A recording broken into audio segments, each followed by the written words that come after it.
Hello there, everybody. My name is Tom Mitzoff. I'm one of the Bitcoin coaches. We're here to present you with the Bitcoin Apprentice Training, Module 1, and we're going to be talking to you about just what is Bitcoin.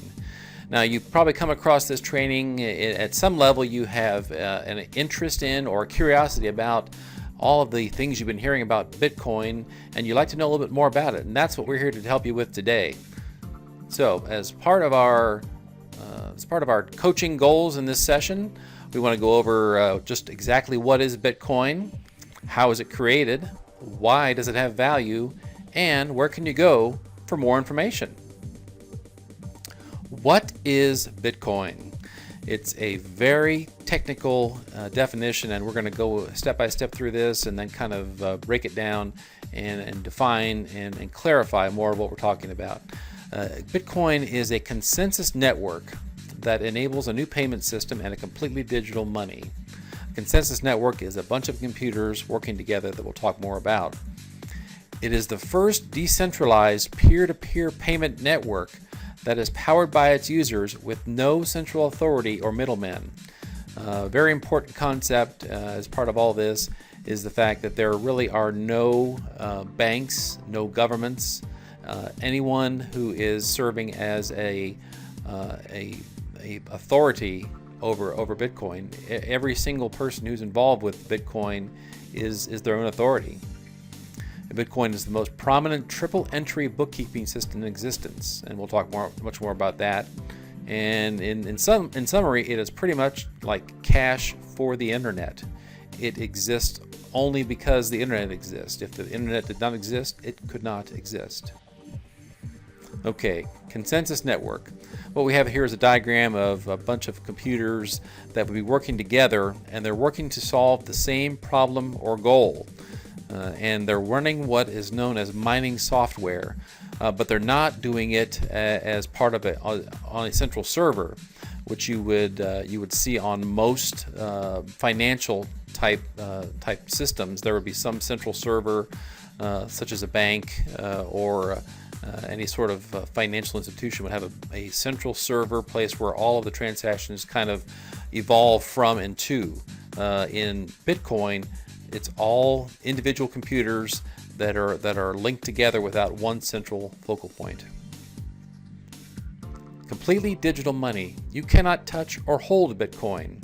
Just think of it as you would think of currency in your regular bank account if you could only check it through your online banking interface and only receive or spend it through your computer or smartphone.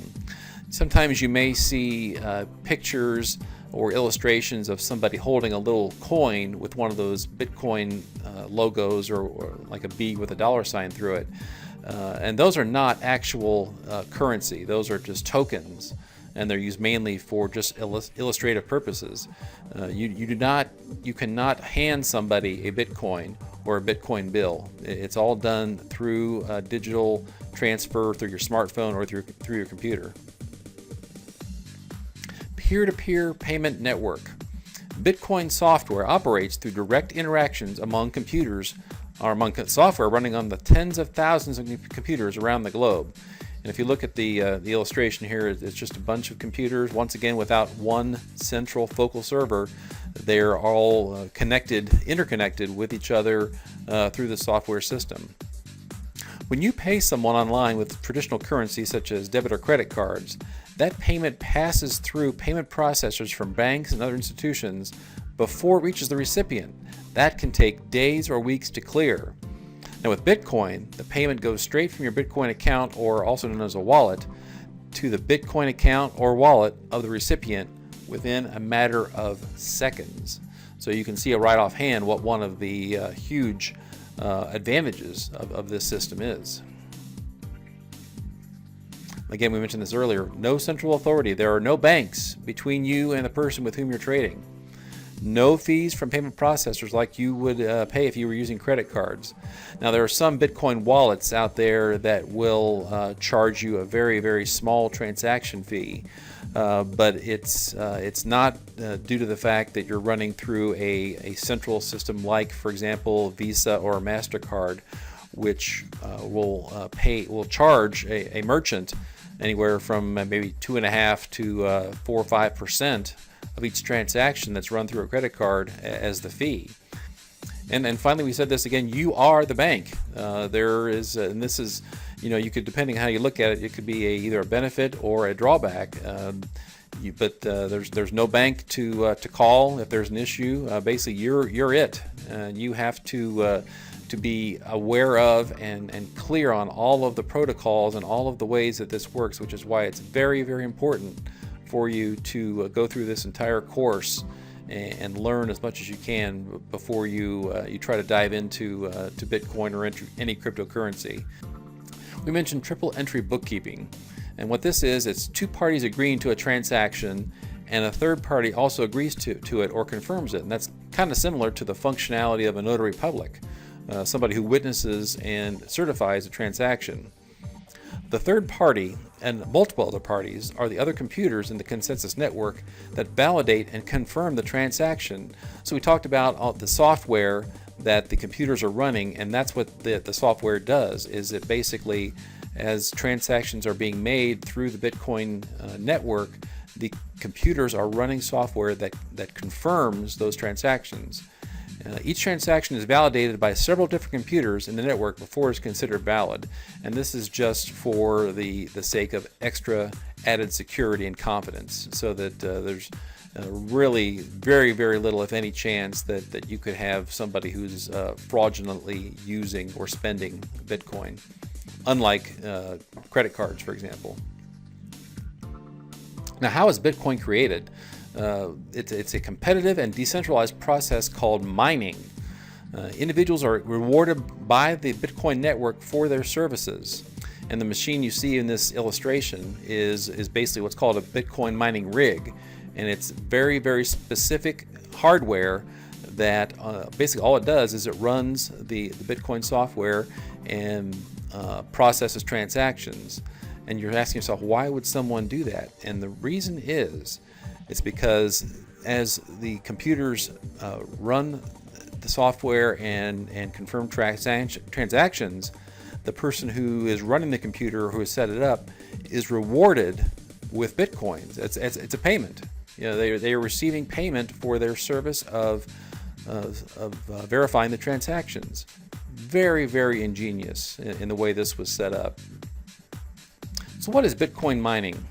It's more accurately described as competitive bookkeeping. The miners are using computers that are becoming more and more powerful all the time. And what the computers are doing, as we said, is building and maintaining a gigantic online public ledger containing a record of every Bitcoin transaction in history. And the blockchain, as it's called, will continue to grow and grow until all of the Bitcoins have been created, and the software was designed so that only 21 million will be created. Every time somebody wants to send Bitcoins to somebody else, the transfer has to be validated by people who are running the mining software, as we mentioned earlier. The software being run by the miners checks the ledger to make sure the sender is transferring money he or she actually possesses through the process of confirmation. Again, this is to make sure and to guarantee that you're not getting somebody who is fraudulently spending Bitcoins they don't have, whereas in the case of some other transactions, people could write bad checks sometimes that are not detected, or they can steal a credit card and use make credit card transactions that they don't actually have the money to pay for. And we mentioned earlier the reward system. If the transaction proves to be valid, the mining computer software adds it to the master ledger of all the Bitcoin transactions. And for this service, the software rewards the miners with Bitcoins for the work performed to validate the transaction. Absolutely ingenious. Now, why do Bitcoins have value? Bitcoins have value because they're useful as a form of money. Now, based on the property of mathematics, rather than relying on physical properties like gold and silver, or trust in central authorities like fiat currencies. Fiat currencies are ones that are paper or coins that are issued and ratified by a government unit. And fiat basically means by decree. A government says the paper you're holding in your hand has value. So the market forces are also what helps define the value of Bitcoin. Supply and demand are one of the dynamics that drives the market value. Others are rumors, just like stock market, for example. Rumors can shoot prices way up or drop them. News articles, news stories can really make people react and make decisions on whether they want to buy or sell Bitcoins. Government actions. Government in Russia and China have actually acted to make Bitcoin illegal in those countries to a large degree. So there were a lot of people who saw that and thought that might be an issue and a problem and sold. But the good news is that even though that's happened, Bitcoin has held in there and retained a lot of its value. Thank you so much for watching this module. We want to remind you that if you'd like to learn much more about Bitcoin, there are the additional modules in this Apprentice course, and we also offer the Bitcoin Mastery course from BitcoinCoaches.com. You can become literally one of the most knowledgeable people in the world on Bitcoin by taking that mastery course. And you can see the URL here, bitcoinmasterycourse.bitcoincoaches.com. There's much more information on that course at that location. So this is Tom Mitsoff saying so long for now, and we'll see you in the next Apprentice module.